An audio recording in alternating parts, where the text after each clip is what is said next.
どうもクピオです。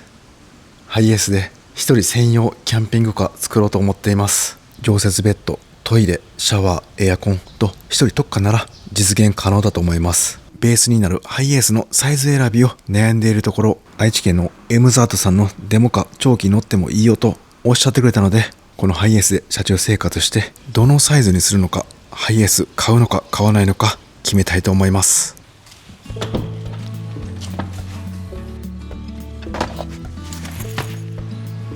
このハイエースは標準幅ですがハイルーフなので空間が広く準備しやすいです。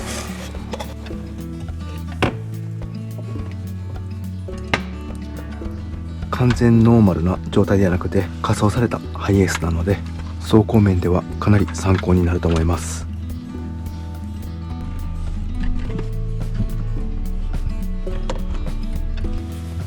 ハイルーフ約160センチ車内ありますので、居住性どのくらい快適なのか楽しみです。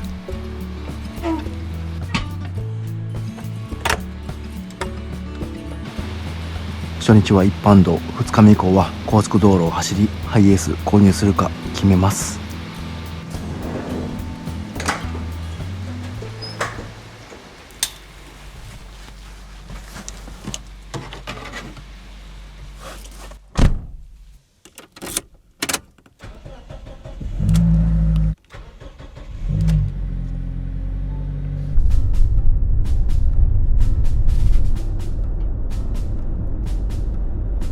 ハイエースサイズ4つぐらいに分類されるんですけど、この車は幅が狭い方の標準幅です。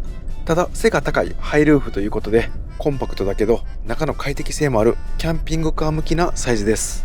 全長 4690mm、 全幅 1690mm、 全高 2220mm です。乗車定員6名、就寝定員4名です。4型と言われる少し前のハイエースです。今は旧型が発売されました。2リッターのガソリンエンジンの肉モデルです。はい、一般道しばらく走ってみたんですけど、乗り心地すごいいいですよ。後ろ仮装されてるんですけど底付き感もなく快適です。そしてコーナリングなんですけど、やっぱり高さありますんでロール感じます。少し傾いてるのは分かります。エンジンがガソリンの2リッターということでパワー不足気になっていたんですが、もう全然問題ないです。上りも走りましたがパワフルでした。これは高速道路楽しみですね。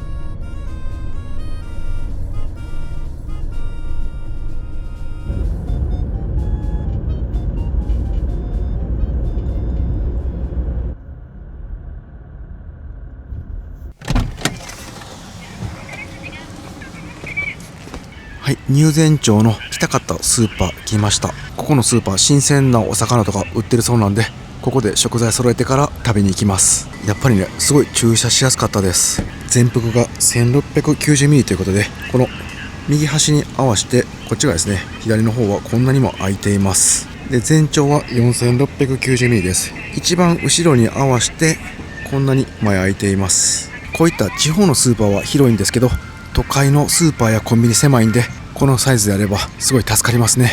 で、この車ちょっと面白い装備あるんですよね。天井見てください。なんかくるくる回ってますよね。これ風力発電ということです。こんなん初めて見ました。なんかタケコプターみたいですね。ちなみに今 4.4 ワット発電されています。スマホ充電子も足りないぐらい電力が低いですね。今あんまり風吹いてないんで、また風強い時に何ワット発電されるか確かめてみます。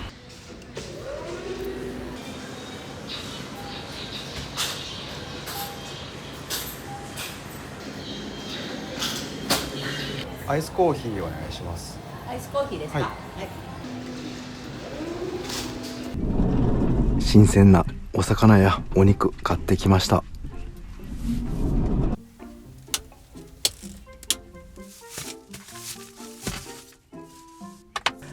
40リッターの車載冷蔵庫搭載されています。やはり車内立って歩けるのはすごい楽です。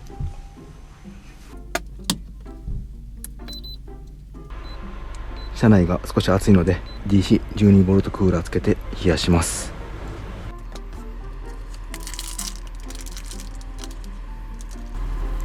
店内で売っていたアイスコーヒーと自家製のアーモンドをいただきます。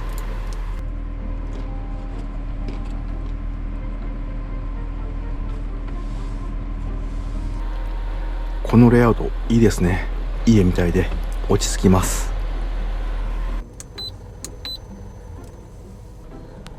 このクーラー初めて使用しましたが、よく冷えてます。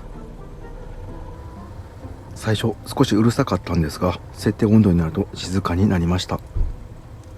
いや、なんかいいですね、この雰囲気。ここが今で、そこが玄関とキッチン、なんか2ルームに分かれているような感じです。で、ここの下マット取れます。で、足下ろすこともできます。こんな感じで下はもう空洞になっています。なんで今回荷物かなり下に入れることができました。ただアクセスがしにくいんで、もう入り口だけに固めています。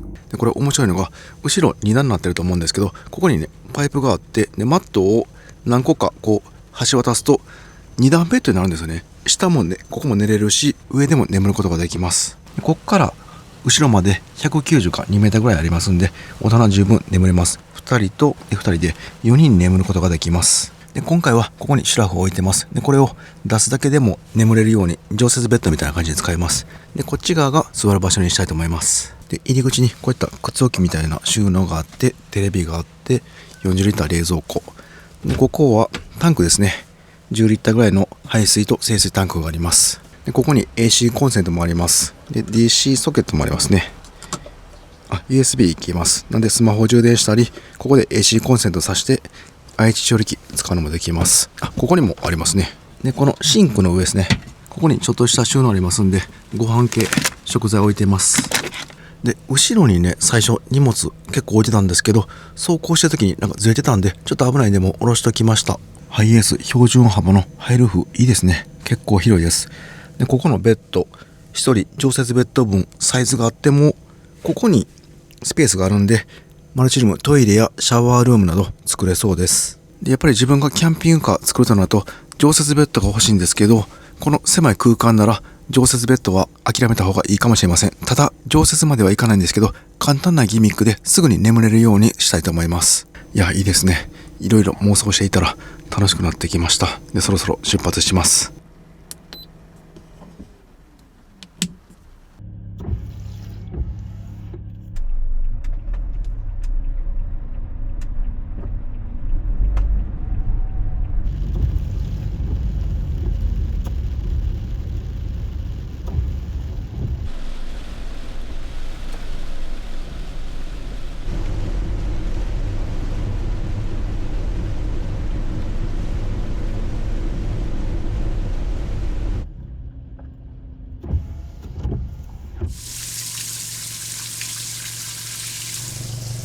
ここのキャンプ場はなんと無料の湧き水が汲めます。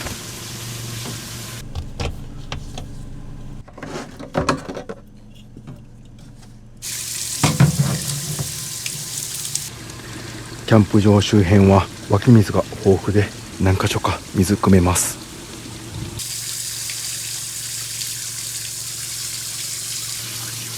湧き水満タン汲めました。これでしばらくお水には困りません。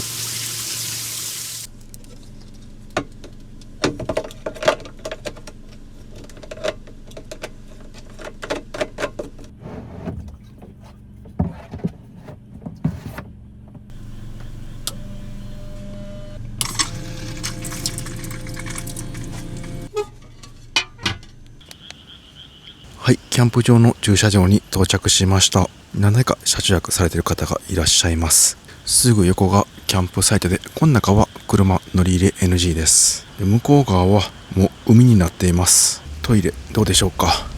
ちょっと薄暗いんですが、そんなに怖くないですね。雨は一時的に止んでいます。今のうちに車中泊のセッティングしていきます。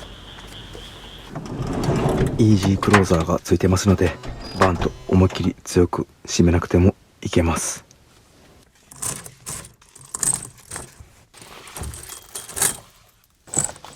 運転席との仕切りにはレザー調の専用カーテンがついています。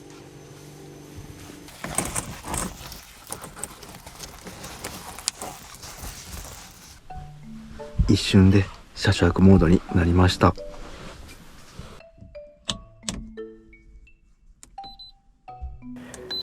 ムシムシして暑いので早速クーラーつけていきます。照明、冷蔵庫、クーラーすべて合わせて 620W 消費されています。このキャンピングカーには 200Ah のリチウムバッテリーが搭載されていて、ほぼ満タンスタートです。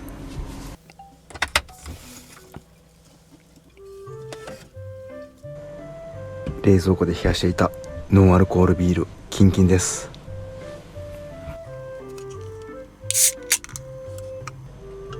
エムザートさん、ありがとうございます。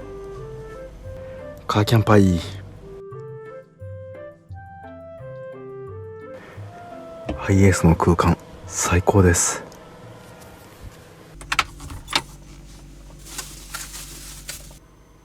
魚津漁港で水揚げされたベニズワイガニ790円、つまみます。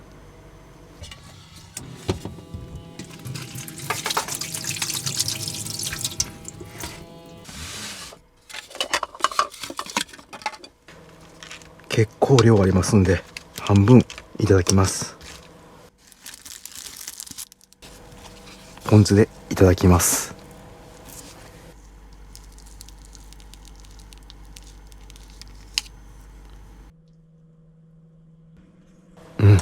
ぎっしり身が詰まっていてめちゃくちゃ美味しいです。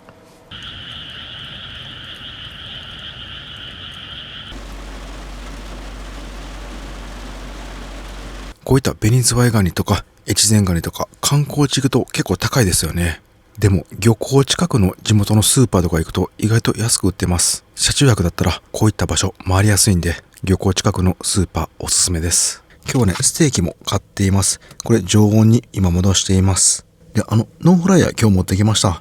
あちらで一回ステーキ作ってみます。ノンフライヤーは換気できるよう窓の方に持っていきます。シンク側の窓が開くので、ここでお肉焼いていきます。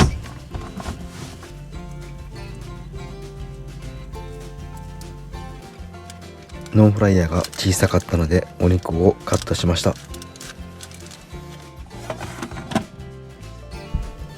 念のためポータブルバッテリーを持ってきました。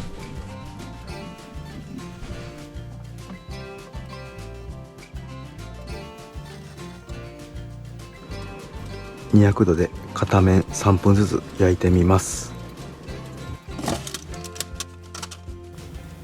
肉汁があふれ出て美味しそうに焼けています。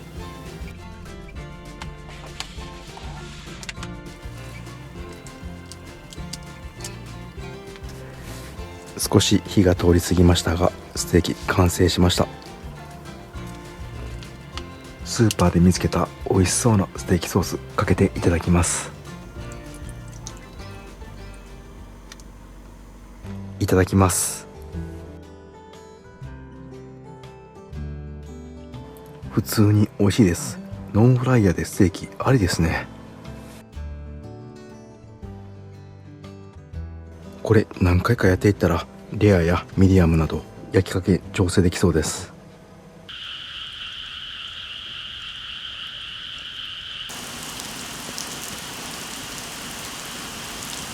ごちそうさまでした。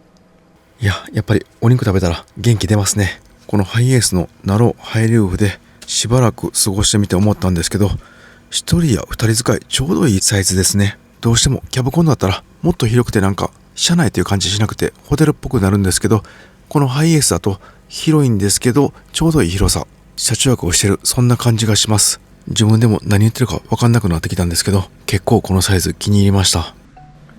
とりあえず片付けてからゆっくりします。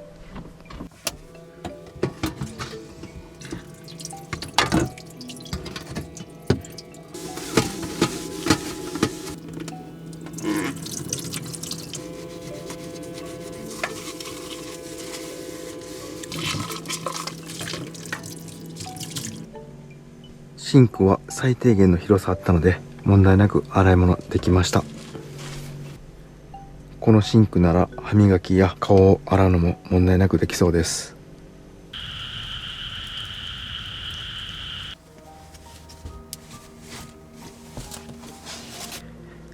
やっぱりベッド展開なしっていうのは本当に楽ちんです。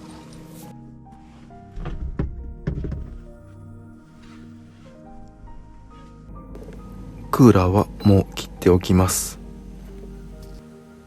クーラー7時間使用してバッテリー残量 81% になりました。雨が降って外気温が下がってくれたので、あまり電気は消費しませんでした。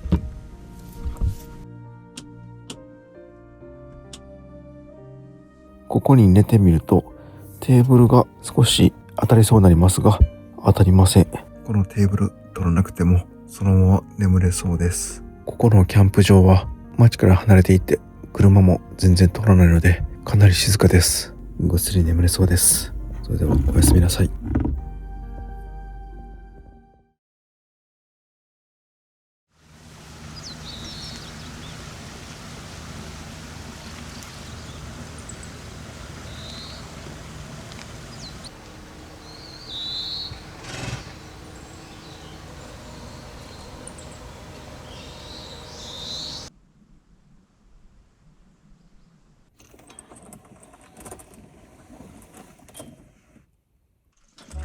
おはようございます。暑くて起きました。車内の温度計は約31度、外にある温度計は37度まで上昇しています。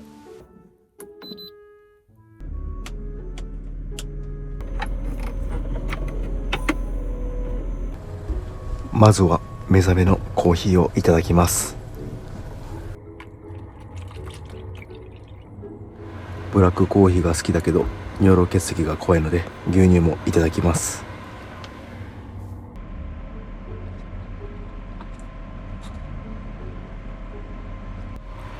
混ぜるとカフェオレになっちゃうので別々に飲みます。ハイエースは窓が大きいんですごい気持ちいいですね。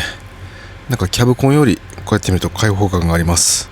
この横すぐ海なんで、後でキャンプ場この辺散歩した後、海の方で朝ごはん食べます。このレイアウトなかなかいいですね。もうこうやって布団とかシラフ引きっぱなしでいいので常設ベッドになるし、でこっち側はくつろげます。一人使いならもうこれが一番いいですね。で足下ろせないんで辛いかなと思ったんですけど、こっち側もね普通に座れるんで、ここで冷蔵庫で物取ったり手洗ったりできますんで、意外と快適でした。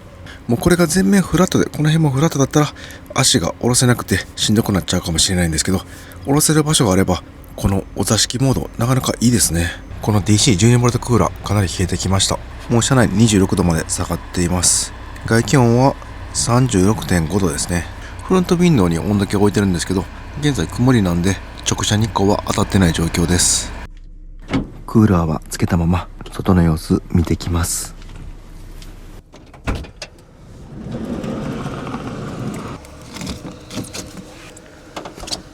いや気持ちいい朝です。外に出ると結構涼しいです。中は暑かったんですけどね、やっぱり晩婚なんで天井断熱されていますが、日が当たると暑くなりますね。この富山県の入善町、ほんとすごいいい町なんですよね。海が近く、水も豊富です。そして山も近いです。魚も美味しいんで、車旅との相性は抜群ですね。では車をすぐ横の海の方に移動して朝ごはんいただきます。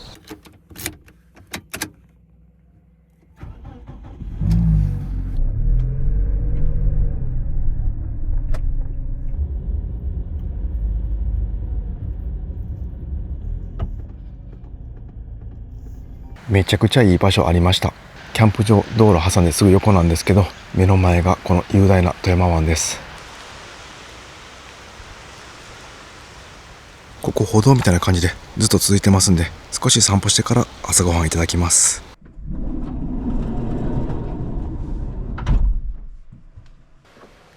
海風が気持ちいいのでクーラー切ってドア開けておきます。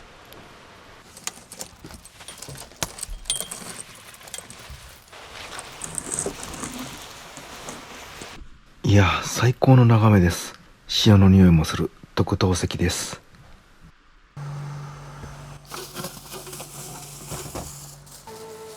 昨日の余った紅ズワイガニと白エビありますので、こちらで炊き込みご飯作っていきます。今回はこちらのお座敷モードで作っていきます。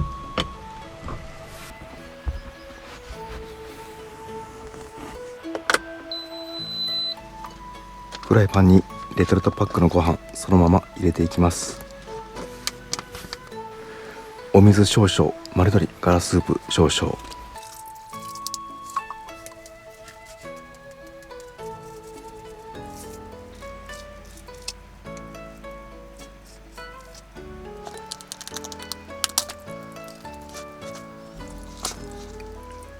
カニ味噌もぎっしり身が詰まっております。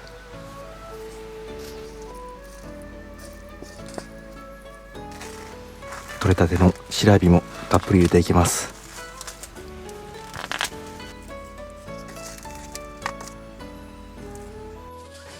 アルミホイルでしっかり蓋をして10分間温めます。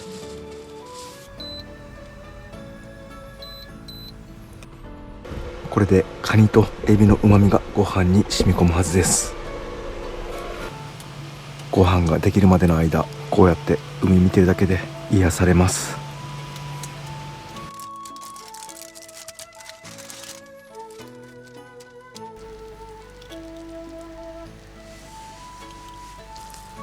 エビにもしっかり熱が入っております。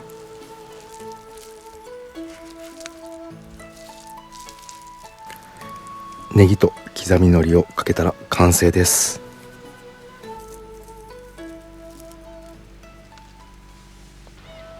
富山湾の紅ズワイガニと白エビの炊き込みご飯完成。いただきます。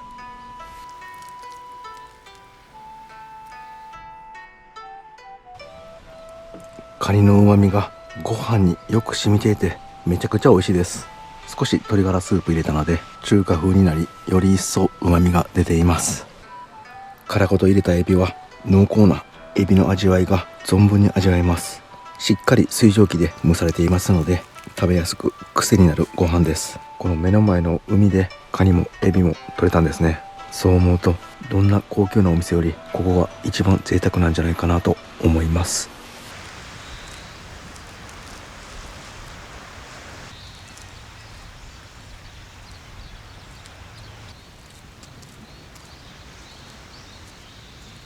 ごちそうさまでした。すぐに出発しようかと思っていましたが、この景色を見ているともうしばらくここでゆっくりします。そういう気持ちにさせてくれる車です。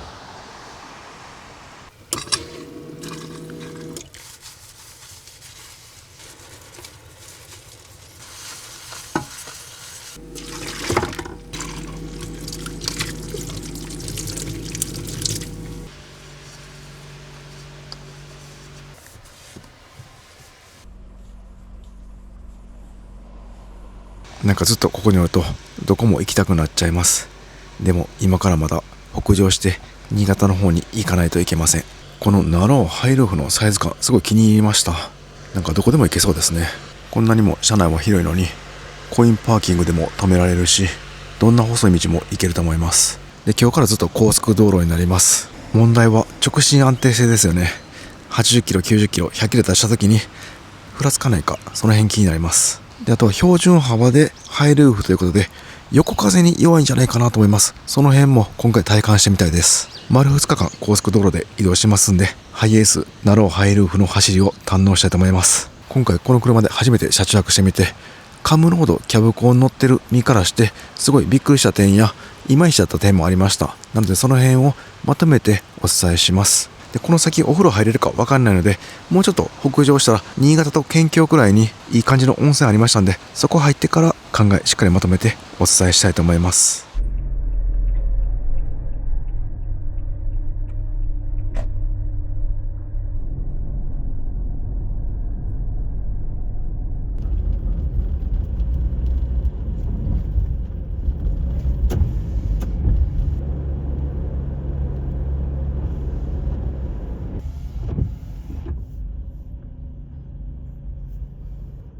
また雨が降ってきました。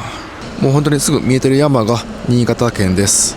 その県境にある宝温泉、なんかすごい雰囲気いいですね。山とその道路の間には鉄柵が敷き詰められています。やっぱり野生動物クマなどの侵入がたくさんあるんでしょうね。これは何か動物の足跡なんでしょうか。スペースはね結構あるんで、着替えとかこの後ろ置いていました。で、このマットがこの2段ベッドのところですね。敷き詰めれば2段ベッドになります。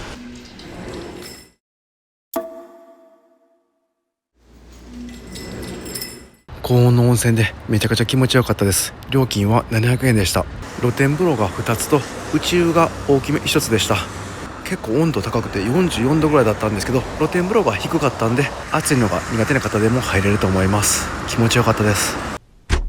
コンビニやどこにも寄らずにキンキンに冷えたお水がすぐ無料で飲めるのがキャンピングカーの良さですね。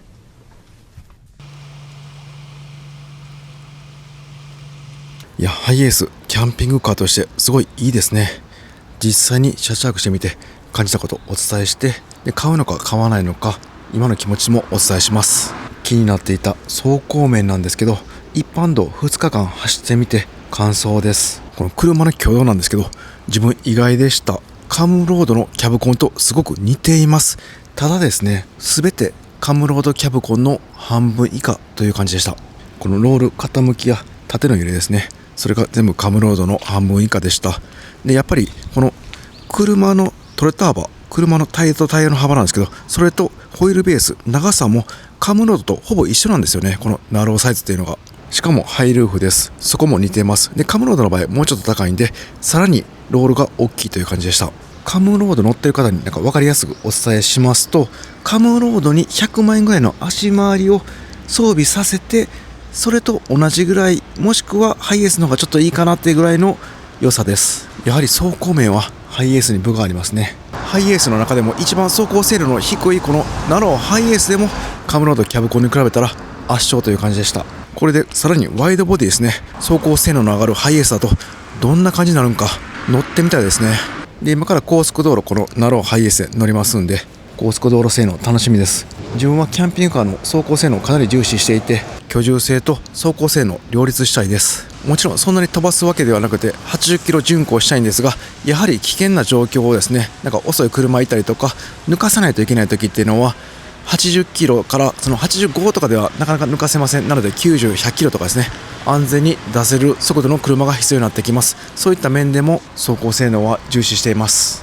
で次は車内の総括なんですけど、この190センチの長さの常設ベッドを確保しつつマルチに使えるスペースが作れるこのハイエースの長さは絶妙だと感じました。このナローハイルーフのサイズなら工夫次第でトイレ、シャワー、調理台、クーラーまで装備できます。で高さも160センチありますんで、最初はちょっと160センチじゃ足りないかなと思ったんですけど、実際に過ごしてみると少し頭を下げるだけなんで問題なく立てるし快適でした。やっぱりこれは実際に使ってみないと分かんないですね。カムロードのキャブコンの場合は立ってなおかつ手を上げても天井届かないぐらいなんでかなり高いんで別格ですが、走行性能を考えるとこのハイルーフぐらいの高さは絶妙なバランスだと感じました。でこのクーラーですね、12ボルトなんですけど検証してみました。